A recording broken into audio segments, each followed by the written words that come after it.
인사합시다. 안녕하십니까? 네, 반갑습니다. 자, 오늘은 테마 13번 부동산 시장. 시장 자체는 좀 간단한 내용이고 많이 출제되는 내용은 아니기 때문에 좀 편안하게 보셔도 될 것 같습니다. 일단 어떤 부분을 좀 보셔야 되냐면 완전 경쟁 시장과 불완전 경쟁 시장에 대한 정의를 좀 하셔야 되고요. 시장을 분류할 때 이렇게 부분 시장이 있거든요. 부분 시장, 시장 세분화, 시장 차별화에 대한 얘기를 좀 해야 될 것 같습니다. 그다음에 부동산 시장의 특성과 기능에 대한 정리도 하실 겁니다. 예, 출발할게요. 자, 일단 시장은 크게 완전 경쟁 시장과 불완전 경쟁 시장이 있는데, 완전 경쟁 시장은 판매자, 구매자가 무수히 많습니다. 다수. 판매되는 상품 똑같습니다. 동질. 들락날락 자유롭고요. 완전한 모든 정보를 가지고 있습니다. 그러다 보니까 완전 경쟁 시장은 일물일가의 법칙이 성립하는 유일한 시장입니다. 정보를 다 알고 있기 때문에 정보 비용과 초과이 존재하지 않지만 정상이윤이 존재를 하는 시장이에요. 이걸 뒤에 가시면 뭐라고 부르냐면 강성효율적 시장과 가장 유사하다라고 얘기를 해요. 그래서 완전 경쟁 시장은 강성효율적 시장에 가장 유사한 시장입니다. 그럼 불완전 시장은 판매자, 구매자 반대로 뒤집으시면 돼요. 소수. 판매되는 상품은 이질. 들락날락하는 거 곤란하고요. 정보는 불완전한 정보를 갖고 있는 시장이 바로 불완전 경쟁 시장입니다. 그럼 그렇다면 부동산 시장은 어떤 시장으로 분류를 해야 되느냐? 부동산 시장은 불완전 경쟁 시장으로 분류를 해야 되고요. 아까 계속 말씀드렸습니다만은 완전 경쟁 시장이 강성효율적 시장이 가장 흡사한 시장이다라고 보시면 됩니다. 뒤에 가시면 이 완전 경쟁 시장과 불완전 경쟁 시장과 할당효율적 시장의 관계를 묻거든요. 벤 다이어그램 하나 꼭 좀 기억하셔야 됩니다. 요거하고 자, 여기 할당효율적 시장이에요. 여기 불완전 경쟁 시장이고. 그러면 방금 소개해드렸던 부동산 시장도 불완전에 속하고요. 독점 시장도 불완전 경쟁 시장에 속해요. 그렇다면 색깔 조금 바꿔서 제가 지금 빨간색으로 표시하는 시장 있죠. 이게 완전 경쟁 시장이에요. 그래서 완전 경쟁 시장은 할당 효율적 시장에 속해 있다. 이걸 좀 기억하셔야 됩니다. 완전은 할당에 속해 있다. 그래서 완전은 무조건 할당입니다. 오케이. 할당이 반드시 완전인 것은 아니에요. 그 이유는 불완전도 초과이면 못 얻는다면 할당이 가능하다. 부동산과 독점 시장도 초과이면 못 얻는다면 얼마든지 할당이 될 수 있다. 그래서 여러분들은 할당 효율적 시장의 대부분을 완전 경쟁 시장이 차지하는 것은 맞지만 불완전도 독점도 부동산도 초과율을 못 얻는다면 할당이 될 수가 있다. 이렇게 얘기를 하시는 겁니다. 이해하셨죠? 예. 그리고 나중에 우리가 시장 실패라는 단어에 대해서 배우시게 되거든요. 시장 실패. 시장 실패의 원인이 몇 가지가 있냐면 4가지가 있어요. 4가지. 그게 이제 불완전 경쟁, 외부 효과, 공공재 무임승차, 정보의 비대칭이거든요. 조심하셔야 될 것은 시장 실패는 불완전한 경쟁일 때 시장이 실패하지 완전 경쟁일 때 시장이 실패하는 것이 아니다. 그래서 시장 실패의 원인은 불완전 경쟁이지 완전 경쟁이 나오면 안 됩니다. 그래서 어떨 때 시장이 실패하냐면 판매자, 구매자 소수일 때, 판매되는 상품이 이질적일 때, 들락날락하는 게 곤란할 때, 정보가 불완전할 때 시장이 실패한다는 것을 다시 한번 기억해 주시면 좋을 것 같습니다. 이번에는 자, 시장을 분류할 때 용도에 따라서 분류하게 되면 주상, 공농, 특 이렇게 분류하는데 이게 좀 중요합니다. 시장 범위를 가지고 분류하는 것이 3가지가 있습니다. 전체 시장, 그리고 부분 시장, 그리고 개별 시장이 있습니다. 근데 여러분들 부분 시장 요놈은요. 조금 더 작은 단위의 부분 시장으로 나눌 수가 있는데 부분 시장을 조금 더 작은 단위로 나누는 것을 시장 세분화다 그러기도 하고요. 차별화다 그러기도 해요. 수요자 가지고 시장 나누는 건 세분화, 공급 가지고 시장 나누는 건 차별화 그렇게 해서 공차, 세수 이렇게 얘기하시면 됩니다. 공급 가지고 나누면 차별화, 그다음에 세분화는 수요 가지고 나누는 게 세분화. 그래서 공차고 세수한다 이렇게 보시면 됩니다. 근데 시장을 한 단계씩 이제 수요자를 보다 동질적인 소집단으로 구분하는 것을 세분화라 그래요. 그래서 시장을 한 단계씩 세분화하면 할수록 시장의 성질은 동질화되고 대체재가 많아진다고 하셔야 됩니다. 예컨대 전국에 있는 부동산보다는 서울에 있는 부동산, 서울에 있는 부동산보다는 서울 송파에 있는 부동산, 서울 송파보다는 서울 송파 잠실에 있는, 서울 송파 잠실보다는 잠실 삼동에 있는 부동산끼리가 더 비슷해지고 대체재가 많아집니다. 그래서 시장을 한 단계씩 세분화할수록 시장의 성질은 동질화되고 대체재가 많아지면서 수요가 보다 탄력적이 된다. 이런 표현도 꼭 좀 기억을 하시면 좋을 것 같아요. 한 번 더. 시장을 세분화할수록 시장의 성질이 어떻게 된다고요? 동질화된다. 동질화되면 대신할 수 있는 재와 대체재가 많아진다. 수요는 보다 탄력적이 된다. 시장을 세분할수록 대체적이 많아지고 동질화되기 때문에 수요는보다 탄력적이 됩니다. 그럼 이번에는 부동산 시장은 과연 어떤 특성을 가지고 있느냐에 대해서 좀 보셔야 되는데, 부동산 시장은 아까 소개해드렸죠. 완전 경쟁 시장이 아니에요. 불안전 경쟁 시장입니다. 그러면 판매자, 구매자 소수, 물건은 이질, 들락날락 곤란, 정보는 불완전한 정보 하시면 되고, 부동산 시장은 절대로 강성혈적 시장이라고 보기는 힘듭니다. 강성은 완전 경쟁 시장이 유사한 시장이고요. 부동산 시장은 중강성까지 존재하는 시장이다. 이렇게 보시면 되겠네요. 일단 부동성 때문에 시장이 국지성이 있어요. 국지성 유명하죠. 예. 그 다음에 개별성 이거 알아놓으셔야 됩니다. 3B 기억나시죠? 상품이 비표준화되고 거래가 비공개되고 시장이 비조직화되는 거 전부 다 개별성 때문입니다. 수급 조절, 곤란, 매매 기간, 장기, 법적 규제가 과다하기 때문에 부동산 시장에서는요, 이 단기적으로 가격 왜곡이 발생될 가능성이 높습니다. 이것도 조심하셔야 될 건, 장기에는 가격 왜곡이 되지 않습니다.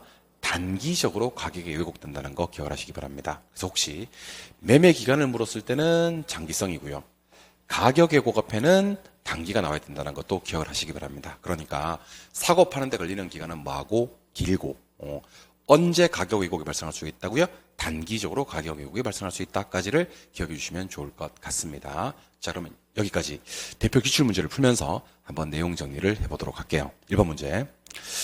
자, 부동산 시장의 특성과 기능에 대한 설명 중 옳은 것을 찾아봐라 그랬는데, 부동산 시장은 수요 공급 조절이 쉽지 않아. 자, 요 표현 앞에 가격 왜곡 앞에 뭐가 있어야 된다? 단기. 맞는 표현이네요. 답은 몇 번? 1번. 끝. 오케이. 2번. 부동산 시장은 대표적인 무슨 시장이라 그랬죠? 불완전 경쟁 시장이라 그랬죠. 불완전 경쟁 시장은 판매자, 구매자 몇 명? 소수. 판매되는 물건, 이질, 들락날락하는 거, 곤란, 정보는 불완전한 정보 해야 되기 때문에 판매자와 구매자는 다수가 아니라 소수라고 봐야 됩니다. 절대로 무수히 많다의 다수는 아니라 그랬어요. 부동산은 개별성 때문에 3B가 나온다 그랬죠. 그래서 상품이 시장이 조직적이지 못하고 비조직화. 이거 말고도요, 상품의 비표준화성, 거래 비공개성도 있습니다. 시장은 조직 아니고 비조직 해야 되겠죠. 4번. 부동산 거래 자체는 사인 간의 거래가 많기 때문에 사적인 경향을 띠고 있다라고 해야 됩니다. 5번. 부동산은 국지성이 있기 때문에 지역마다 가격이 이질적이다. 지역마다 가격이 다른 것을 우리는 국지성, 토지의 특성, 부동성 때문에 지역마다 가격이 너무나도 달라요. 우리는 이것을 부동성, 죄송합니다. 부동성 때문에 국지성이 있다라고 해야 됩니다. 그래서 이 문제 답은 1번이 되고요.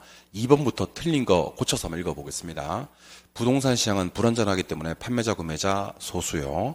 부동산은 개별성 때문에 3B, 즉 시장의 비조직화해야 되고요. 거래 자체는 사적이다라고 해야 되고요. 국지성 때문에, 그리고 가격은 이질적이다. 이 모든 것은 부동성 때문이다. 이렇게 보시는 겁니다. 이 문제 답은 1번.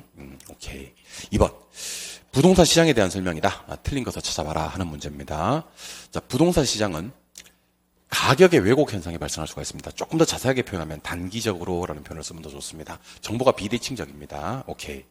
부동산 시장은 장기보다 단기의 공급의 가격 탄력성이 크므로 수급 조절이 용이하다라고 했는데, 이렇게 해본다. 장기보다 단기의 공급의 가격 탄력성이 작음으로. 즉, 1보다 작으니까 비탄력적이므로 단기에는 수급 조절이 곤란하다라고 해야 됩니다. 그래서 부동산 시장은 수급 조절이 곤란합니다. 특히 언제는요? 단기는요. 그 이유는 단기에는 탄력성이 작다. 비탄력적. 1보다 작으니까 비탄력적이기 때문이다라고 해야 됩니다. 답은 2번. 부동산 시장은 규모, 유형, 품질에 따라서 세분화되고요. 지역별로도 구분되는 거 맞고요. 그 다음에 4번은 건너뛰고 5번 중요합니다. 부동산 시장 요놈, 불완전한 시장 요놈들도 얼마든지 뭐가 될 수 있다? 할당률적일 수 있다로 끝내야 됩니다. 자꾸 부동산 시장 같은 놈들은, 불완전한 시장들은 할당률적 시장이 될 수가 없다고 나오는데, 부동산 시장 얼마든지 할당률적 시장 쌉 가능. 아시겠죠? 아까 완전한 무조건 할당이지만 부동산처럼 불완전한 놈들도 할당이 될 수가 있다라고 하라 그랬습니다. 기억나시죠? 예, 오케이. 그래서 문제 답은 2번. 단기는 탄력성이 작아요. 비탄력적이에요. 그래서 수급 조절은 곤란하다. 이렇게 해야 되는 겁니다. 3번. 부동산 시장의 특성에 대한 설명이다. 옳은 것을 찾아라 하는 문제. 자, 시장 세분화. 시장 세분화는 정의가 뭡니까? 라고 물으면 이렇게 얘기하시면 됩니다. 시장 세분화는요, 일정한 기준에 의해서 누구를요? 수요자를, 절대로 공급자 넣으면 안 됩니다. 그리고 보다 동질적인 수집단으로 구분하는 것이다. 또는 나뉘는 것이다. 나누는 것이다. 라고 해야 됩니다. 상위 개념으로 묶는 게 아니고 하위 개념으로 나누는 과정을 시장 세분화라고 그래요. 옳은 것을 찾으라고 했기 때문에 답은 1번. 오케이. 2번. 부동산 시장은 국지성의 특성이 있기 때문에 지역 간에 동질적인 가격이 형성되는 것이 아니라 이질적인 가격이 형성됩니다. 2번 땡. 부동산 시장은 공급에 상당한 시간이 소요되기 때문에 언제 가격이 왜곡이 발생한다 그랬어요? 단기적으로. 조심하자 그랬죠. 예. 부동산 시장은 불안전하기 때문에 판매자, 구매자 몇 명이라 그랬고요. 소수. 오케이. 부동산은 개별성 때문에 시장이 조직화된다. 비조직화라 그랬죠. 그 다음에 일물일가의 법칙이 적용된다. 적용되지 않는다라고 해야 되겠지. 그래서 개별성 때문에 대체성은 약하고 상품별 시장은 비조직화되고라고 해야 됩니다. 3B 기억하고 계시죠? 예. 문제 답은 몇 번이요? 1번. 이번에는 출제 예상 문제 좀 보도록 할게요. 1번. 부동산 시장의 특성에 대한 설명이다. 틀린 것을 찾아라 그랬습니다. 개별성 때문에 공급이 비탄력적이고 독점적으로 만들어요. 독점화 그랬습니다. 시장이 세분화될수록 시장의 성질은 어떻게 되고요? 동질화되고 대체성 커져서 수요는 보다 탄력적이 된다 그랬습니다. 오케이. 시장 세분화 반드시 수요자가 나와야 됩니다. 소비자의 특성에 따라 또 시장을 구분하는 것을 말합니다. 차별화는 제품 특성에 따라서 시장을 구분하는 것을 말하고요. 또는 공급이라고 하셔도 괜찮습니다. 공차고 세수하고 공급 나오면 차별화, 수요 나오면 세분화, 공차고 세수한다 이렇게 하시면 되겠습니다. 5번. 부동산 시장은 거래가 비공개된다. 오케이. 거래가 비공개된다. 이거는 모두 다 비가역성 때문이 아니라 개별성 때문입니다. 아까 말씀드렸습니다. 거래의 비공개성, 상품의 비표준화성, 마지막에 또 뭐 있었죠? 시장의 비조직성. 그렇지. 3B라 그랬습니다. 3B. 3B는 모두 다 개별성 때문이지 비가역성 때문이 아니다. 틀린 것을 찾으라고 했기 때문에 답은 몇 번? 5번이 되는 그런 문제가 되겠네요. 2번으로 갑니다. 2번. 부동산 시장의 특성으로 옳은 것을 찾아라 그랬습니다. 계속 비슷한 단어들이 나오네요. 그죠? 부동산 상품은 일반 상품과는 달리 조직성을 가지고 있다. 비조직성 해야지. 틀렸고. 부동산은 인문적 특성인 지리적 위치의 고정성으로 인해서 개별화된다. 아닙니다. 부동산은 토지의 자연적 특성인 무슨 성 때문에? 개별성 때문에. 자연적 특성인 개별성 때문에 개별화됩니다. 매매의 단기성 아닙니다. 매매가 장기에 걸칩니다. 그래서 유동성과 황금성이 떨어진다라고 해야 됩니다. 떨어집니다. 정보의 대칭성 아닙니다. 정보가 비대칭적입니다. 비대칭적이기 때문에 정보 수집이 어렵고 은밀한 놈이 확대가 된다. 이게 이제 거래의 비공개성입니다. 거래 가격이 은밀하게 이루어지고 비공개되기 때문에 은밀성이 확대된다라고 해야 됩니다. 부동산은 개별성 때문에 이 또 계속 나오잖아요. 그죠? 상품마다 비표준화. 우리 3B 다시 한번 기억해 봅시다. 제가 운을 띄울게요.